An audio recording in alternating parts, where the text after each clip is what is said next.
Hey everyone, happy Monday. Hope you're doing well. It's Connor. Whether you're coming back for another Devo or this is your first time joining us, we're so glad that you're here. And just as a reminder, you can subscribe to these Devos simply by going to eastview.church/devotional. So check that out. You can get these mailed to your inbox.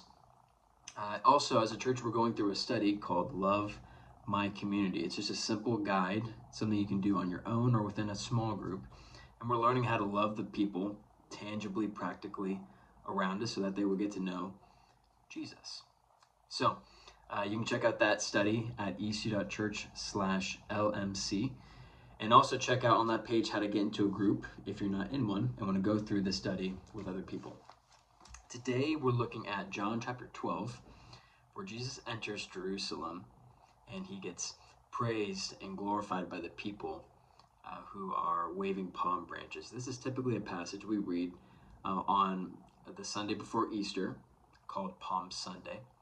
The reason we're looking at it, though, is because we're doing a quick 1 and 2 part look at at the question, what's your default posture in life? Today's part 1. We'll do part 2 in a few more days. But the reason we're calling it that is because Jesus coming into Jerusalem is a big day, and there's a lot going on in the background, but there's one thing that we want to pull out specifically. It's the fact that he's riding on a donkey. You see, this happens in John chapter 12, verse 12, but this moment is actually referenced in a messianic prophecy in Zechariah chapter 9, verse 9. It says this: "Rejoice greatly, daughter Zion. Shout, daughter Jerusalem. See, your king comes to you, righteous and victorious, lowly and riding on a donkey, on a colt, the foal of a donkey."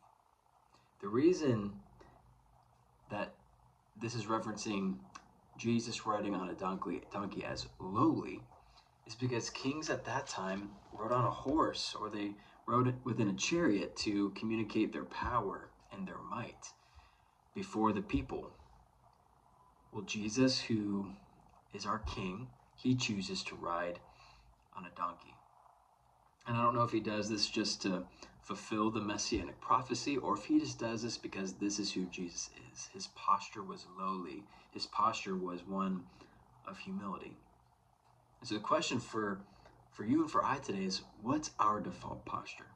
Jesus had probably many aspects to his posture, but it seems throughout the book of John and throughout the Gospels that one of the key aspects of his posture was humility.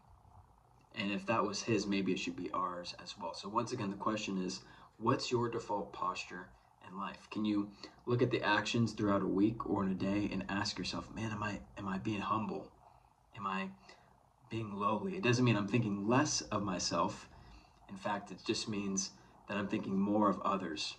How can I communicate what Matthew 5 and one of the Beatitudes where Jesus teaches us, the meek shall inherit the earth. That aspect of knowing who you are, knowing who God's made you to be, and yet choosing to not exercise all the power or authority you have within you. Right? That's one layer of humility that Jesus seems to emphasize in John chapter 12 that gets prophesied in Zechariah chapter 9. So ask that question today, maybe this week. What's your default posture? What would other people say your default posture is? And it can be challenging, but also helpful as we follow Jesus.